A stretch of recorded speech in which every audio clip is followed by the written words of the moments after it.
ଆଜିର ସଂକ୍ଷିପ୍ତ ଧ୍ୟାନ ନିମନ୍ତେ ଆମେ ପ୍ରଭୁଙ୍କର ପବିତ୍ର ଶାସ୍ତ୍ରରୁ ଗୋଟେ ଅଂଶ ପାଠ କରିବା।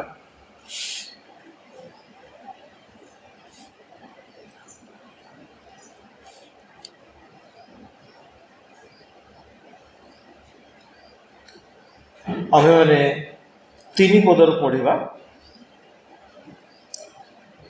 ପ୍ରେରିତ ମାନଙ୍କର କାର୍ଯ୍ୟର ବିବରଣ। ପ୍ରେରିତ ମାନେ ଅର୍ଥାତ୍ ପ୍ରଭୁ ଯୀଶୁଖ୍ରୀଷ୍ଟଙ୍କର ଶିଷ୍ୟମାନେ ଏବଂ ଯେଉଁମାନେ ତାହାଙ୍କର ସହିତ ତାହାଙ୍କର ପ୍ରତ୍ୟକ୍ଷ ଭାବରେ ପ୍ରଭୁ ଯୀଶୁଖ୍ରୀଷ୍ଟଙ୍କ ଠାରୁ ଶିକ୍ଷା ଗ୍ରହଣ କରିଥିଲେ, ସେଇମାନେ ଚାକ୍ଷୁଷ ସାକ୍ଷୀ, ସେମାନଙ୍କୁ ପ୍ରେରିତ କୁହାଯାଏ। ସେଇମାନଙ୍କର କାର୍ଯ୍ୟର ବିବରଣ। ଲୁକ ଜଣେ ବୈଦ୍ୟ, ଯେ ଲୋକଲିଖିତ ସୁସମାଚାର ଲେଖିଅଛନ୍ତି, ପ୍ରଭୁଙ୍କର ସେଇ ଦାସ ଏ ପ୍ରେରିତ ମାନଙ୍କର କାର୍ଯ୍ୟର ବିବରଣ ମଧ୍ୟ ଲେଖିଅଛନ୍ତି। ତାହାଙ୍କର ସାକ୍ଷ୍ୟ ଅନୁଯାୟୀ ସେ ମଧ୍ୟ ଆପଣ ତୃତୀୟ ପଦ, ସେ ମଧ୍ୟ ଆପଣ ଦୁଃଖ ଭୋଗ ଉତ୍ତାରେ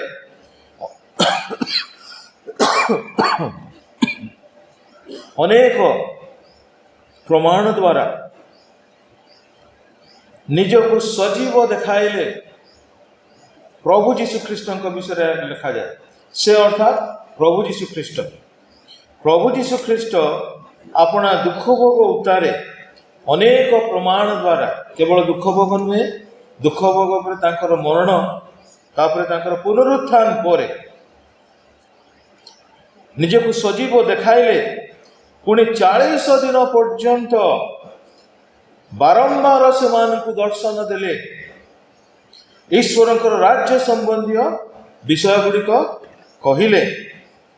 ଥରେ ସେମାନଙ୍କ ସହିତ ଭୋଜନରେ ବସିବା ସମୟରେ ସେ ସେମାନଙ୍କୁ ଏହି ଆଜ୍ଞା ଦେଲେ, ତୁମ୍ଭେମାନେ ଜେରୁସାଲେମରୁ ପ୍ରସ୍ଥାନ କର ନାହିଁ, କିନ୍ତୁ ପିତାଙ୍କର ଯେଉଁ ପ୍ରତିଜ୍ଞା ବିଷୟ ମୋ ଠାରୁ ଶୁଣିଅଛ ସେଥିର ଅପେକ୍ଷାରେ ରହିଥାଅ। ଯୋହନଙ୍କର ପୁସ୍ତକ ସୁସମାଚାର ତାର 14 ପର୍ବରେ ପ୍ରଭୁ ଯୀଶୁଙ୍କର ଏହି ପ୍ରତିଜ୍ଞା ମାନେ ଦେଖିଥାଉ। ତାଙ୍କର ଶିଷ୍ୟମାନଙ୍କୁ ଏହି ପ୍ରତିଜ୍ଞା ସେ ଦେଇଥିଲେ। କାରଣ ଯୋହନ ଜଳରେ ବାପ୍ତିସ୍ମ ଦେଲେ ସତ, କିନ୍ତୁ ତୁମ୍ଭେମାନେ ଅଳ୍ପ ଦିନ ମଧ୍ୟରେ ପବିତ୍ର ଆତ୍ମାରେ ବାପ୍ତିଜିତ ହବ। ଅତଏବ ସେମାନେ ଏକତ୍ର ହୋଇ ତାହାଙ୍କୁ ପଚାରିବାକୁ ଲାଗିଲେ, ହେ ପ୍ରଭୁ, ଆପଣ କ'ଣ ଏହି ସମୟରେ ଇସ୍ରାଏଲ ହସ୍ତରେ ପୁନର୍ବାର ରାଜ୍ୟଭାର ସମର୍ପଣ କରୁଅଛନ୍ତି? ସେ ସେମାନଙ୍କୁ କହିଲେ, ଯେ ସମସ୍ତ କାଳ କି ସମୟ ପିତା ସ୍ୱ କର୍ତ୍ତୃତ୍ୱର ଅଧୀନରେ ରଖିଅଛନ୍ତି ତାହା ତୁମ୍ଭମାନଙ୍କର ଜାଣିବାର ଆବଶ୍ୟକ ବା ବିଷୟ ନୁହେଁ। କିନ୍ତୁ ପବିତ୍ର ଆତ୍ମା, 8 ପଦ, କିନ୍ତୁ ପବିତ୍ର ଆତ୍ମା ତୁମ୍ଭମାନଙ୍କର ଉପରେ ଅବତୀର୍ଣ୍ଣ ହୁଅନ୍ତେ ତୁମ୍ଭେମାନେ ଶକ୍ତି ପ୍ରାପ୍ତ ହେବ, ଆଉ ଜେରୁସାଲେମ, ସମସ୍ତ ଯିହୁଦା ପ୍ରଦେଶ ଓ ସମୀରଣ, ପୁଣି ପୃଥିବୀର ପ୍ରାନ୍ତ ପର୍ଯ୍ୟନ୍ତ ସୁଦ୍ଧା ମୋହର ସାକ୍ଷୀ ହେବ। ଏହି ସମସ୍ତ କଥା କହିବା ଉତ୍ତାରେ ସେମାନେ ଦେଖୁ ଦେଖୁ ସେ ଊର୍ଦ୍ଧ୍ୱକୁ ନୀତ ହେଲେ, ଆଉ ଖଣ୍ଡେ ମେଘ ତାଙ୍କୁ ସେମାନଙ୍କର ଦୃଷ୍ଟିଗୋଚରରୁ ଘେନିଗଲା। ସେ ଯାଉ ଯାଉ ସେମାନେ ଆକାଶ ଆଡ଼କୁ ଏକ ଦୃଷ୍ଟିରେ ଚାହିଁ ଅଛନ୍ତି। ଏହିପରି ସମୟରେ ଦେଖ, ଶୁକ୍ଳ ବସ୍ତ୍ର ପରିହିତ 2 ପୁରୁଷ ସେମାନଙ୍କ ନିକଟରେ ଉପସ୍ଥିତ ହେଲେ। ପୁଣି ସେମାନେ କହିଲେ, ହେ ଗାଲିଲୀୟ ଲୋକେ, କାହିଁକି ତୁମ୍ଭେମାନେ ଆକାଶ ଆଡ଼କୁ ଚାହିଁ ଠିଆ ହୋଇଅଛ? ଏହି ଯେଉଁ ଯୀଶୁ ତୁମ୍ଭମାନଙ୍କ ନିକଟରୁ ସ୍ୱର୍ଗରେ ଗୃହୀତ ହେଲେ, ତାହାଙ୍କୁ ତୁମ୍ଭେମାନେ ଯେଉଁ ପ୍ରକାରେ ସ୍ୱର୍ଗକୁ ଯିବାର ଦେଖିଲ, ସେହି ପ୍ରକାରେ ଆଗମନ କରିବେ। ପ୍ରଭୁ ଏହି ପଠିତ ବାକ୍ୟ ଉପରେ ଏବଂ ଶ୍ରବଣରେ ଆଶୀର୍ବାଦ କରନ୍ତୁ। ପ୍ରଭୁ ଯୀଶୁଖ୍ରୀଷ୍ଟ ତାହାଙ୍କର ସ୍ୱର୍ଗାରୋହଣ ପୂର୍ବେ, ପୁନରୁତ୍ଥାନ ପରେ, ଦୁଃଖ ଭୋଗ ପରେ, କବରଶାୟୀ ହେବା ପରେ ପୁନରୁତ୍ଥିତ ହେବା ପରେ ତାହାଙ୍କର ଶିଷ୍ୟମାନଙ୍କ ନିକଟକୁ ଆସି ଅନେକ ଥର ସେମାନଙ୍କୁ ଦେଖା ଦେଇଅଛନ୍ତି, ସେମାନଙ୍କୁ ଶିକ୍ଷା ଦେଇଅଛନ୍ତି ଏବଂ ଶେଷ ଥର ସେମାନଙ୍କୁ ଏହି ଶିକ୍ଷା ଦେଇ ଏବଂ ଏହି ଆଦେଶ ଦେଇ ସ୍ୱର୍ଗାରୋହଣ କରୁଅଛନ୍ତି। ପ୍ରଭୁ ସେମାନଙ୍କୁ କହିଲେ, ତୁମ୍ଭେମାନେ ଜେରୁସାଲେମରେ ମୋ ନିମନ୍ତେ ଅପେକ୍ଷା କର।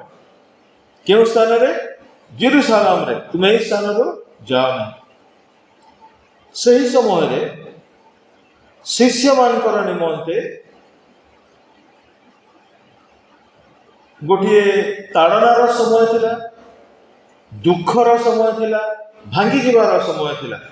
କାରଣ ସେମାନଙ୍କର ଗୁରୁ, ତାଙ୍କର ଶିକ୍ଷକ, ଯାହାଙ୍କୁ ସେମାନେ ଈଶ୍ୱରଙ୍କର ପୁତ୍ର ବୋଲି ଗ୍ରହଣ କରିଥିଲେ, ସେ ମୃତ୍ୟୁବରଣ କଲେ, କବରଶାୟୀ ହୋଇଥିଲେ। ତାପରେ ଯେତେବେଳେ ଲୋକମାନେ,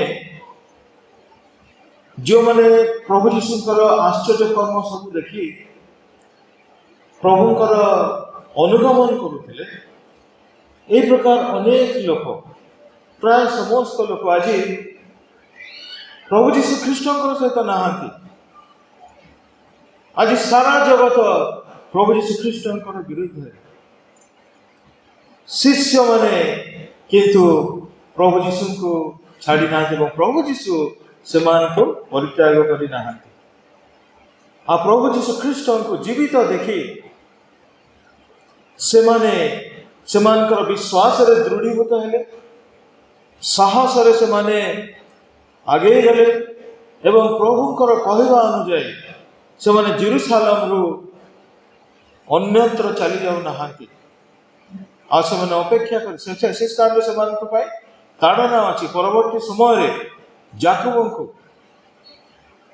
ହେରୋଦ ରାଜା ଧରି ବଧ କଲେ, ପିତରଙ୍କୁ ମଧ୍ୟ ବଧ କରିବା ନିମନ୍ତେ ତାହାଙ୍କୁ କାରାଗାରରେ ରଖିଲେ। ଏହି ପ୍ରକାର ସମୟ ଥିଲା, ସେମାନଙ୍କ ନିମନ୍ତେ ଭୟଙ୍କର ସମୟ ଥିଲା, ବିପଦର ସମୟ ଥିଲା। କିନ୍ତୁ ଏହି ସମୟରେ କେଉଁ ବିଷୟ ସେମାନଙ୍କୁ ସ୍ଥିର କରି ରଖିଥିଲା? ପୁନରୁତ୍ଥିତ ଯୀଶୁ, ସେମାନଙ୍କର ପ୍ରଭୁ, ସେମାନଙ୍କର ଗୁରୁ, ତାହାଙ୍କର କହିବା ଅନୁଯାୟୀ ପୁନରୁତ୍ଥିତ ହୋଇଅଛନ୍ତି। ସେମାନଙ୍କୁ ସେ ଦର୍ଶନ ଦେଇଅଛନ୍ତି ବାରମ୍ବାର। ଏବଂ ଯେଉଁ ଏହି ସ୍ଥାନ ଆମେ ପଢ଼ିଲୁ, ସେ ଯେ ସଜୀବ, ଏହା ସେମାନଙ୍କୁ ବାରମ୍ବାର ସେମାନଙ୍କ ନିକଟରେ ପ୍ରମାଣ କଲେ, ସେମାନଙ୍କ ନିକଟକୁ ଆସିଲେ। ଆଜି ସେହି ସାହସ, ଏହି ସତ୍ୟ ସେମାନଙ୍କୁ ସାହସ ପ୍ରଦାନ କରିଅଛି। ଆଜି ସେମାନେ ମୃତ ଗୁରୁଙ୍କର ସେବା କରୁନାହାନ୍ତି, ମୃତ ପ୍ରଭୁଙ୍କର ସେବା କରୁନାହାନ୍ତି, ମାତ୍ର ମରଣ ବିଜୟୀ, ମରଣକୁ ଜୟ କରିଥିବା, ମୃତ୍ୟୁକୁ ଜୟ କରିଥିବା, ପାପକୁ ଜୟ କରିଥିବା ସେମାନଙ୍କର ପ୍ରଭୁ, ଜୀବିତ ପ୍ରଭୁଙ୍କର ସେବା ଏବଂ ଅନୁଗମନ କରୁଅଛନ୍ତି। ସେଥିପାଇଁ ସେମାନଙ୍କର ସାହସ ଅଛି। ଆଉ ପ୍ରଭୁ ସେମାନଙ୍କୁ କହିଲେ, ଦେଖ, ଜେରୁସାଲେମରେ ତୁମେ ଅପେକ୍ଷା କର। ଯେଉଁ ସାହାଯ୍ୟକାରୀଙ୍କୁ ମୁଁ ପଠାଇବି ବୋଲି ତୁମମାନଙ୍କୁ ପ୍ରତିଜ୍ଞା କରିଥିଲି ପିତାଙ୍କ ଠାରୁ, ତାହାଙ୍କୁ ମୁଁ ପଠାଇବି। ତୁମେ ଅପେକ୍ଷା କର। ବର୍ତ୍ତମାନ ପର୍ଯ୍ୟନ୍ତ ତୁମେ ପବିତ୍ର ଆତ୍ମାରେ ବାପ୍ତିଜିତ ହେଇନାହ, କିନ୍ତୁ ଯେତେବେଳେ ପବିତ୍ର ଆତ୍ମା ଏ ଜଗତକୁ ଆସିବେ, ତୁମେ ପବିତ୍ର ଆତ୍ମାରେ ବାପ୍ତିଜିତ ହବ। ପବିତ୍ର ଆତ୍ମାରେ ଯେଉଁମାନେ ବାପ୍ତିଜିତ ନୁହନ୍ତି, ସେମାନେ ଈଶ୍ୱରଙ୍କର ସନ୍ତତି ନୁହନ୍ତି। 40 ଦିନ ପର୍ଯ୍ୟନ୍ତ ପ୍ରଭୁ ସେମାନଙ୍କର ସହିତ ରହିଲେ। 40ତମ ଦିନ ସେ ସ୍ୱର୍ଗାରୋହଣ କଲେ। ତା 10 ଦିନ ପରେ 50ତମ ଦିନ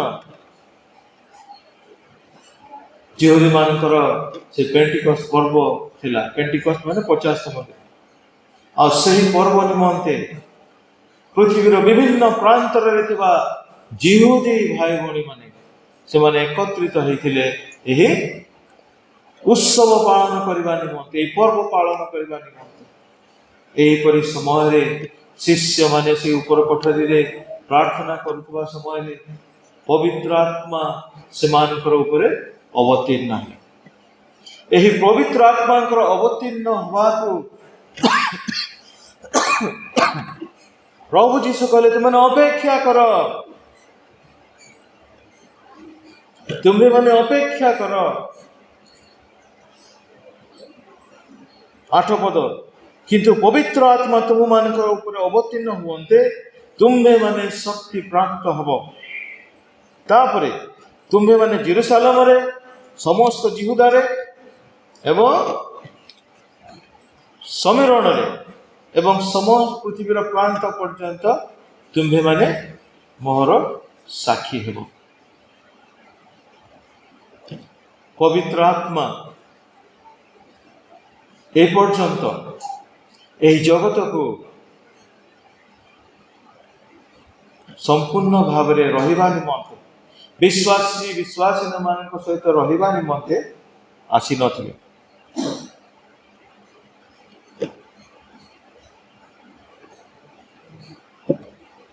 ବିଶେଷ ବ୍ୟକ୍ତିଙ୍କ ଉପରେ ସେ ଅବସ୍ଥାନ କଲେ, ଯେପରିକି ସାମସନ, ଏବଂ ଅନେକ ଉଦାହରଣ ଅଛି।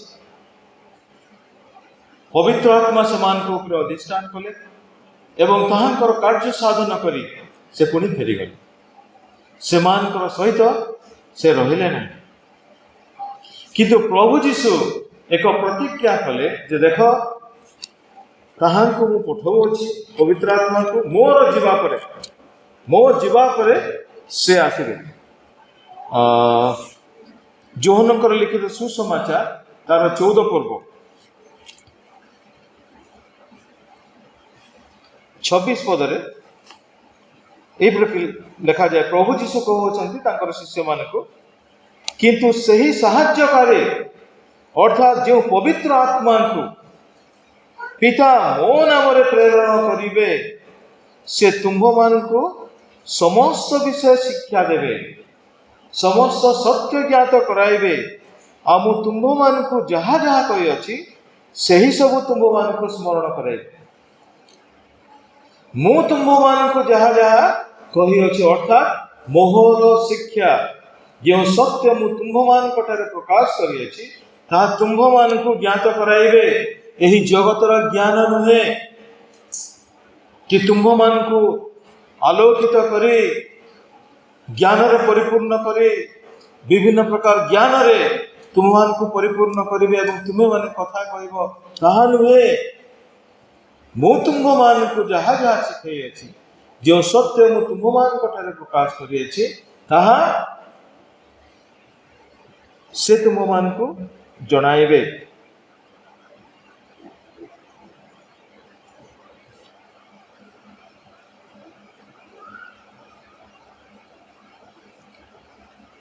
ଷୋହଳ ପଦ, ଆଉ ମୁଁ ପିତାଙ୍କୁ ଅନୁରୋଧ କରିବି, ପୁଣି ତୁମ୍ଭମାନଙ୍କର ସାଙ୍ଗରେ ଚିରକାଳ, ଦିନେ ନୁହେଁ, 2 ଦିନ ନୁହେଁ, ଚିରକାଳ ରହିବା ନିମନ୍ତେ ସେ ତୁମ୍ଭମାନଙ୍କୁ ଜଣେ ସାହାଯ୍ୟକାରୀ, ଅର୍ଥାତ୍ ସେହି ସତ୍ୟମୟ ଆତ୍ମାଙ୍କୁ ଦେବେ। ଜଗତ ତାହାଙ୍କୁ ଗ୍ରହଣ କରିପାରେ ନାହିଁ, କାରଣ ଜଗତ ତାହାଙ୍କୁ ଦେଖେ ନାହିଁ କିମ୍ବା ଜାଣେ ନାହିଁ। ତୁମ୍ଭେମାନେ ତାହାଙ୍କୁ ଜାଣ, କାରଣ ସେ ତୁମ୍ଭମାନଙ୍କ ସଙ୍ଗରେ ଥାଆନ୍ତି, ପୁଣି ସେ ତୁମ୍ଭମାନଙ୍କର ଅନ୍ତରରେ ରହିବେ। ମୁଁ ତୁମ୍ଭମାନଙ୍କୁ ଅନାଥ କରି ଛାଡ଼ିଯିବି ନାହିଁ, ମୁଁ ତୁମ୍ଭମାନଙ୍କ ନିକଟକୁ ଆସୁଅଛି। ପ୍ରିୟ ବନ୍ଧୁଗଣ, ଏହି ସ୍ଥାନରେ ଅତି ସ୍ପଷ୍ଟ ଭାବରେ ପ୍ରଭୁ ଯେଉଁ ପବିତ୍ର ଆତ୍ମାଙ୍କର ଆସିବା ବିଷୟ କହୁଅଛନ୍ତି, ସେ ଆସିବେ ତୁମ୍ଭମାନଙ୍କର ମଧ୍ୟରେ ଚିରକାଳ, ତୁମମାନଙ୍କର ହୃଦୟରେ ଚିରକାଳ ରହିବେ। ନିକୋଦେମଙ୍କୁ ପ୍ରଭୁ କହିଲେ, ପୁନର୍ବାର ଜନ୍ମ ନହେଲେ କେହି ପିତାଙ୍କ ନିକଟକୁ ବା ଈଶ୍ୱରଙ୍କ ନିକଟକୁ ଫେରିଯାଇ ପାରେ ନାହିଁ। କାରଣ ମନୁଷ୍ୟ ପାପରେ ମୃତ, ଏ ପାପରୁ ସେ ଉଦ୍ଧାର ପାଇବ, ପାପମୟ ପ୍ରବୃତ୍ତିରୁ, ପାପର ଦଣ୍ଡ, ଅନନ୍ତ ନର୍କ ଦଣ୍ଡରୁ ସେ ଉଦ୍ଧାର ପାଇବ। ତାହେଲେ ସେ ଈଶ୍ୱରଙ୍କ ନିକଟକୁ, ପବିତ୍ର ଈଶ୍ୱରଙ୍କ ନିକଟକୁ ଫେରିଯିବାକୁ ପାରିବ, ନହେଲେ ସେ କୌଣସି ପ୍ରକାରେ ଫେରିଯିବ ନାହିଁ। ଏହି ପବିତ୍ର ଆତ୍ମା विषय से स्थान लिखा जाए ये पवित्र आत्मा ही से नूतन जन्म दाता अटंती। विश्वासी को जो अनुताप करे प्रभु कथा निज को समर्पण करे निजर पाप क्षमा मागे प्रकृत से ही मुहूर्त पवित्र आत्मा ताकू नुआ जन्म दियंती एवं प्रभु जीशु ख्रीष्टर से एकमात्र मंडली अदृश्य मंडली सभ्य करती यह ही हूँ पवित्र आत्मा बाप्तिस्म। प्रभु जीशु ख्रीष्ट ताहांकर शिष्य मान को प्रेरित मान को यही कथा कहते देख तुम्हें पवित्र आत्मा द्वारा बाप्तिजित हम से पर्यंत से माने पवित्र आत्मा द्वारा बाप्तिजित ही नथिले कारण पवित्र आत्मा आशीर्वाद थिला अर्थात से 50तम दिन से पर्व समय पवित्र आत्मा अग्नि स्वरूप जिह्वा सदृश से ओह्लै आसिले एवं से दिन ठारू से शिष्य मानकर अंतर रे वास करबा निमंते आसिले से मान को छाड़ी चली जावा निमंते नुहे से दिन ठारू जो माने प्रभु यीशु ख्रीष्ट को ग्रहण करंती सेमान को पवित्र आत्मा नुआ जन्म प्रदान करे सेमान को ईश्वर परिवार में स्थान दे संतान संतति करे सेमान को प्रभु यीशु ख्रीष्ट मंडली जड़े सभ्य सभ्य सभ्य करे सेमान अंतर रे वास करती दिने पाई नुहे 2 दिन पाई नुहे चिरदिन निमंते। अनेक समय अनेक लोक माने गाती हे पवित्र आत्मा आ आ आ भूल कथा जो माने ईश्वर लोक जो माने पुनर्जन्म प्राप्त पवित्र आत्मा से अंतर्वासी आम को पवित्र आत्मा को पुणी थे ग्रहण करने को पड़ो नहीं। पवित्र आत्मा आम साहाय्य करने निमंते यही पापमय जगत रे यही पापमय शरीर रे भाई आम जिते ईश्वर से पथरे चलवा से स्वर्ग यात्री हवा से समय प्रभु जगत रे पवित्र आत्मा द्वारा आम को साहाय्य करुँच एवं पवित्र आत्मा मान को समस्त सत्य प्रभु यीशु ख्रीष्ट प्रकाश करथिबा ईश्वर प्रकाश करथिबा तांकर वाक्य रे से सत्य सब स्मरण करे ता बुझीबा निमंते आम को साहाय्य प्रदान करती एवं से सिद्धतार पथरे आम मान को धर्ममय पथरे आम मान को बढ़ाई नियंती।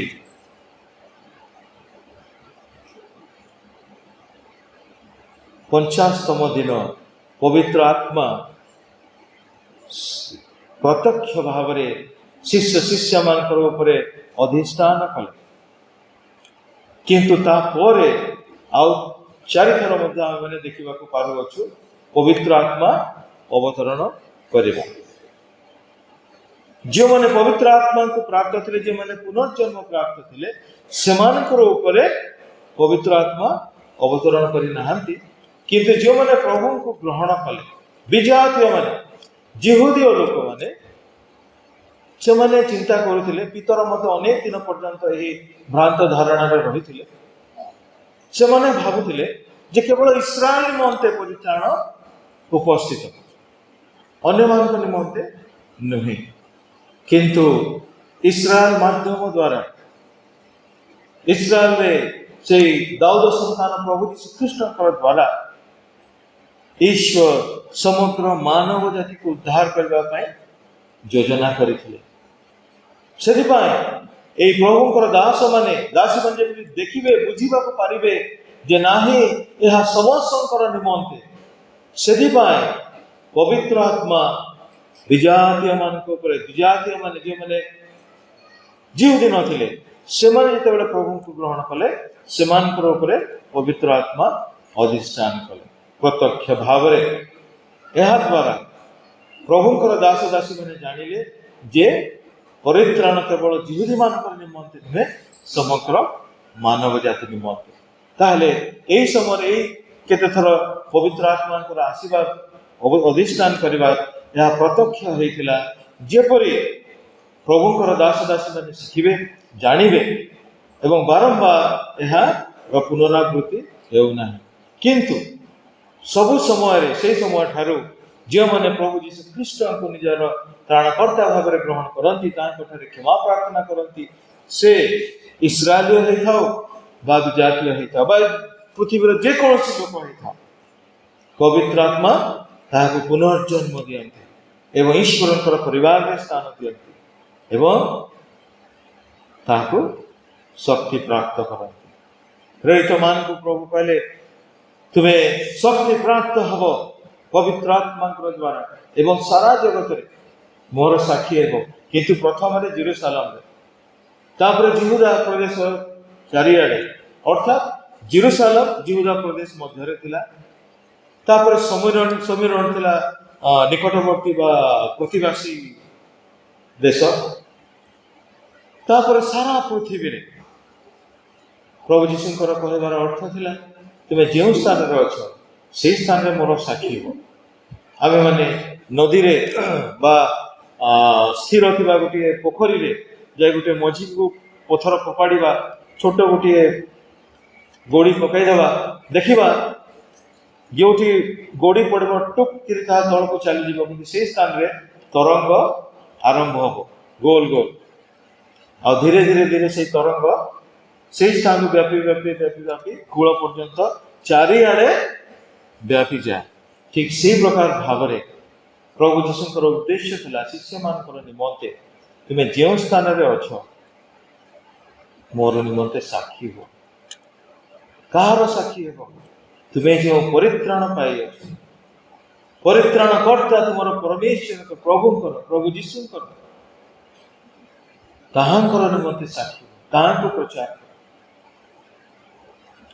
ଏବଂ ଏହା ତୁମମାନଙ୍କର ମଧ୍ୟରେ ସୀମିତ ନ ରହୁ, ସାରା ଜଗତରେ ପୃଥିବୀର ପ୍ରାନ୍ତ ପର୍ଯ୍ୟନ୍ତ ତୁମେମାନେ ଈଶ୍ୱରଙ୍କର ବାକ୍ୟ ବା ଏହି ସୁସମାଚାର ପ୍ରଚାର କର। ପ୍ରିୟ ବନ୍ଧୁଗଣ, ଆଜି ଆମ୍ଭମାନଙ୍କର ନିମନ୍ତେ ଆନନ୍ଦର ବିଷୟ, କେଡ଼େ ସୁନିଶ୍ଚିତତାର ବିଷୟ ଯେ ପ୍ରଭୁ ଆମମାନଙ୍କୁ ଉଦ୍ଧାର କରିଅଛନ୍ତି, ସମ୍ପୂର୍ଣ୍ଣ ଭାବରେ ଉଦ୍ଧାର କରିଅଛନ୍ତି। ଆମେମାନେ ଆମମାନଙ୍କର କର୍ମର ଆଧାରରେ ସ୍ୱର୍ଗକୁ ଯାଉନାହୁଁ। ଆମେମାନେ ଆମମାନଙ୍କର କର୍ମର ଆଧାରରେ ଆମେମାନେ ସ୍ୱର୍ଗକୁ ଯାଉନାହୁଁ, ମାତ୍ର ଆମମାନଙ୍କର ପ୍ରଭୁ ଯୀଶୁ ଖ୍ରୀଷ୍ଟଙ୍କଠାରେ ବିଶ୍ୱାସ ଏବଂ ସମର୍ପଣରେ ଆମେମାନେ ଉଦ୍ଧାର ପାଉଅଛୁ। ଏହା କ'ଣ ଆଶ୍ଚର୍ଯ୍ୟର ବିଷୟ ନୁହେଁ ପ୍ରିୟ ବନ୍ଧୁଗଣ? ଏହା ବୁଝିବା ପାଇଁ ଆଜି ଅନେକଙ୍କ ନିମନ୍ତେ ଅନେକ କଷ୍ଟକର ବିଷୟ।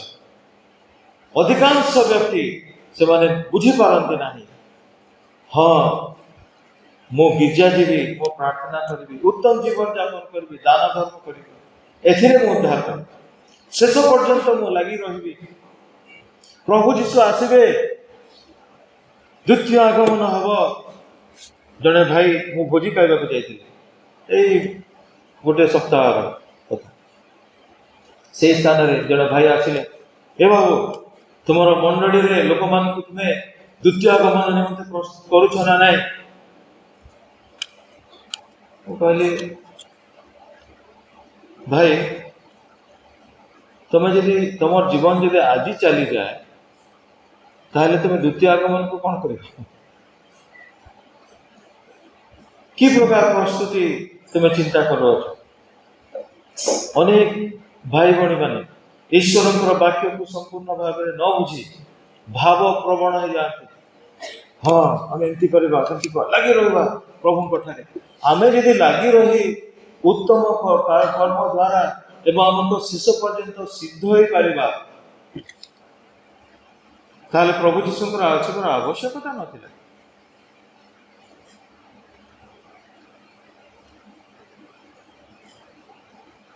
ପ୍ରସ୍ତୁତ ହୋଇ ରହିବା, ନହେଲେ ଛାଡ଼ି ହେଇଯିବା। ନିଶ୍ଚିତ ଭାବରେ ପ୍ରସ୍ତୁତ ହେବା, କିନ୍ତୁ ସେ ପ୍ରସ୍ତୁତି ହେଉଛି, ଏଇଟା ହେଉଛି ଭୁଲ ବିଷୟ, ଆମେ ବୁଝିପାରିବା। ପ୍ରସ୍ତୁତି ହେଉଛି ପ୍ରଭୁ ଯୀଶୁ ଖ୍ରୀଷ୍ଟଙ୍କ ଠାରେ ନିଜ ଜୀବନ ସମର୍ପଣ, ତାହା ହେଉଛି ପ୍ରସ୍ତୁତି। ଆମେମାନେ ଯେ ପ୍ରଭୁଙ୍କ ଠାରେ ନିଜକୁ ସମର୍ପଣ କରିଅଛୁ, ଆମେମାନେ ପ୍ରଭୁ ଯୀଶୁଙ୍କର ହସ୍ତରେ ଅଛୁ। ଆମମାନଙ୍କର ନିମନ୍ତେ ସ୍ୱର୍ଗ ସୁନିଶ୍ଚିତ। आमे मानक निमंते मृत्यु उपरे जय सुनिश्चित कौन प्रकार आमे नरक को जीवा नहीं। तो जदि आम धर्म कर्म आम स्वर्ग को नेऊ ना कहीं आम कहीं गिरजा प्रार्थना करवा कहीं प्रभुकर दास दासी मान सुसमाचार प्रचार निमंते आम अर्थ देवा समय देवा आवश्यकता नहीं। जदि आम माने उद्धार प्राप्त पुनर्जन्म प्राप्त प्रभु जी श्रीकृष्ण मंडल सभ्य सभ्या ताले समस्त कार्य आम करवा ये समस्त कार्य आमको उद्धार करूना किंतु उद्धार प्राप्त लोक माने ये समस्त कार्य करती। आज आम मैंने उपासना बसी अच्छु आम मैंने प्रभुकर कार्य जो आगे जीव से दान दौ आम मैंने सुसमाचार प्रचार कर जाऊ आम मैंने अन्य को साहाय्य करूँ उत्तम कर्म करूँ प्रभु रे आम मैंने चलने चेष्टा करूँ यह जड़े उद्धार प्राप्त व्यक्ति करें। तो प्रिय बंधुगण ये पार्थक्य आम बुझा यही स्थान में लक्ष्य करवा एवं प्रभु को धन्यवाद देवा जे आम कर्म उपरे प्रभु आम को उद्धार न करी आम को बिना मूल्य रे केवल विश्वास करिवारे आम को उद्धार दे आमने केते कृतज्ञ न हवा केते धार्मिकतार जीवन केते पवित्रतार जीवन आम यापन न करवा एवं प्रभु जो कार्य आम को दे तुम जो स्थान अच्छ से स्थान मोर साक्षी हो मोर परिवार रे मु आज प्रभु को निमंते साक्षी थी मोर पुओ झील मान मु उद्धार विषय कही अच्छी प्रभु जीशु जी उद्धार करता यह मु कही अच्छी अनेक समय रे द्वितीय आगमन विषय रे प्रचार करने अनेक उत्सुक अनेक अच्छा केवल से विषय से प्रचार करती अनेक गणना करने द्वारा हाँ अमुक समय प्रभु आसिले कही लोक मान भावना कर प्रभु इस स्थान स्पष्ट भाव में कहते जो विषय प्रभु निज अधीन रखी अच्छा से तुम्हें मैंने कहीं चिंता कर शिष्य मैंने पचारे हे प्रभु केवे तुम राज्य स्थापन कर प्रभु कहले से चिंता कर ना तुम कार्य जहाँ ताहा तुम्हें कर निजे प्रस्तुत हो उद्धार प्राप्त हो पुनर्जन्म प्राप्त हो एवं जो स्थान अच्छ तुम चतुर्पार्श्व जो मैंने अच्छा तुम संस्पर्श जो मैंने आसती से पुनर्जन्म प्राप्त हे से तुम्हें सुसमाचार प्रचार कर से शिक्षा दिए यह हूँ तुम मान कार्य केतेबेले प्रभु आसबे चिंता कर ना तुम्हें माने उद्धार प्राप्त यदि प्रभु वर्तमान मध्य आसबे आम मैंने स्वर्ग को जीव जदि मत आज मरी जाए मु प्रभु निकट को जी कौन सी प्रकार भय ना चिंता ना यही प्रकार निश्चितता प्रभु आम को दे प्रिय बंधु आम परित्राण सुनिश्चित अटे से आज आम छाती बाड़े आम मैंने कहवा जे हाँ स्वर्ग को जी जी पचार बाबू तुम स्वर्ग को जीव भौणी तुम स्वर्ग को जीव हाँ निश्चय जी मोर धार्मिकता निमंते नुहे तुम्हें जे प्रकार पापी मु भी से प्रकार पापी किंतु जहाँ कठारे मु विश्वास करी मोर प्रभु से मते न स्वर्ग को नेबे ताहांकर धार्मिकता रे से मते स्वर्ग को नेबे से मोर हाथ धरी अछंती मु ताहांकर हस्त रे अछि सेति पाए मु आज निश्चित प्रभु आज आमान कठारु एई साक्ष्य आशा करंतु आज आमे माने बड़ बड़ सरमन दे लोक मान को खुशी कराइबा ताली बहुत बड़ा भल भल प्रभु यह चाहू ना प्रभु मो पाई जहा करिसंती मो पाई से जहा अटंती ताहा ही मु प्रकाश करिबी केवल सेति के प्रभु आज आमान कठारु चाहंती बड़ बड़ तालीम प्राप्त होई बड़ बड़ विषय प्रस्तुत हेले जाए मु सुसमाचार प्रचार करिबी यह भूल विषय अटे प्रभु जीशु मो पाई कौन अटंती से मो पाई कौन करिसंती आ मु संपूर्ण भाव में उद्धार प्राप्त केवल सेटिकी आमने आमनकर प्रतिवासी निकटरे ओझ मान निकटरे बंधु मान निकटरे आमनकर सहयात्री मान सहकर्मी मान सहित आम कथबार्ता कर से विषय कही रखिपर आज आम समस्ते एकत्रित हो प्रभुंकर भोज अंशग्रहण करने यही भोज अन्य किसी नुहे यह हूँ प्रभुंकर प्रायश्चितर कार्य को एकत्रित भाव में स्मरण कर व्यक्तिगत भाव में आम मैंने स्मरण करवा प्रभुंकर प्रायश्चितर कार्य प्रत्येक मुहूर्त प्रत्येक समय किंतु एकत्रित भाव में यह एक विशेष समय अटे यह प्रभुंकर आज्ञा अटे से आम मैंने एकत्रित हो प्रभुंकर प्रायश्चितर कार्य को स्मरण करने निमंते से भोजन अंशग्रहण करने समय आम प्रभु को धन्यवाद देवा तांकर प्रायश्चितर कार्य निमंते एवं आम मानकर पाप निमंते आम मैंने प्रभु ठारे क्षमा प्रार्थना करवा कारण आम मानकर पाप निमंते ही प्रभु को क्रूस पर चढ़ा पड़ा आम मैंने प्रभु निमंते हाय हाय आम प्रभु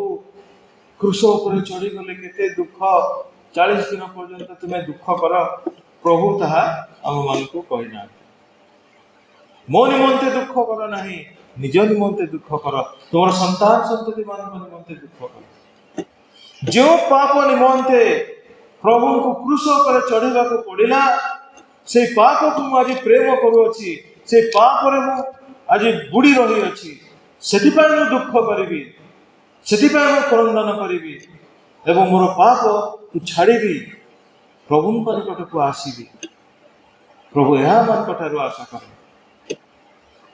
प्रभु आम समस्त को आशीर्वाद करंतु।